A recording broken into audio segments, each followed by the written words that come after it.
Barack Obama is giving away the store, or more importantly, the secrets of the store. That's what we'll talk about at lunch today. And it really is awful. Hope you're having a nice lunch despite that.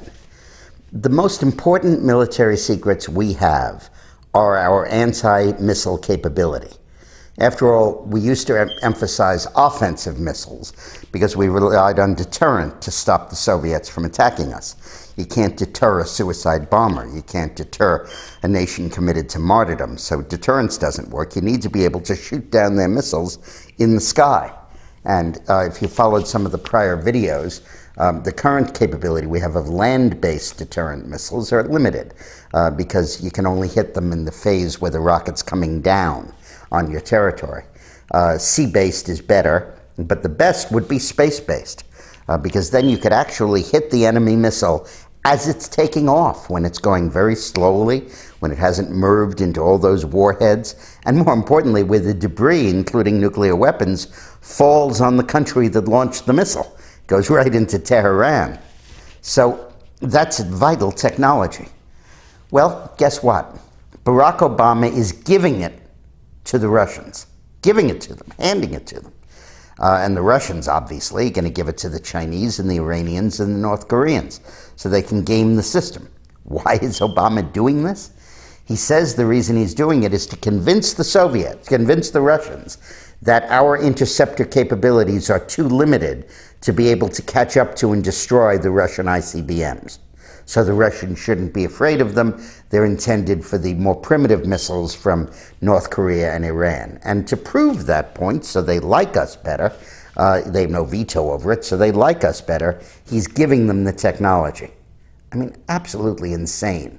Now, Congress, for once, agrees with me, and both houses of Congress, including the Democratic Senate, by overwhelming margins, attached a rider to the Defense Appropriations Bill prohibiting Obama from doing this, saying you may not give out these secrets, this information, to the Russians or to any country that is likely to pass them on to North Korea and Iran. It says that in the bill. Well, Obama signed the Defense Appropriation Bill, but he issued what they call a signing statement, which was his interpretation of the law. And he said he interprets this law as not infringing on his powers as commander-in-chief, and essentially saying that he plans to give this to the Russians, that this amendment that was designed to stop him from doing it encroaches on his role as commander-in-chief, and that he will proceed anyway. This is outrageous.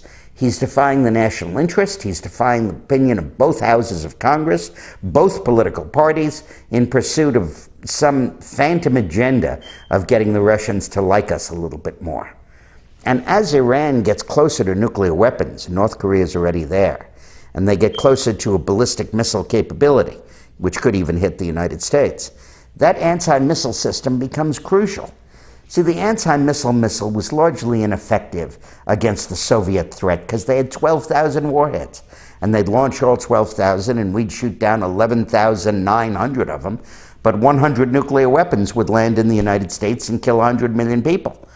But when you only have 4 or 5 or 10 or 20 or even 100 missiles, it's very effective to be able to shoot them down.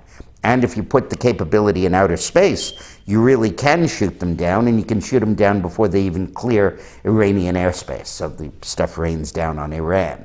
This is vital technology, and Obama's giving it away.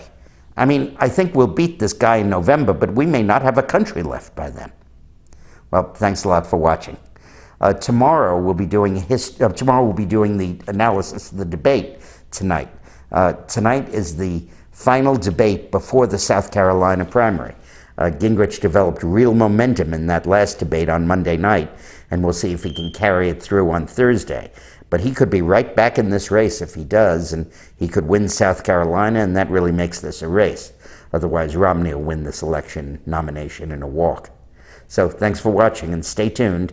Tonight, I'll be tweeting during the debate. Go to my website, and every 60 seconds or so, I'll post a comment on my website about what's going on. We get 50 or 60,000 people to follow it. Hannity the other night told me that he was following it during the debate. So good. So come on by. I'll see you tonight. And tomorrow we'll talk about who won the debate. Thanks a lot.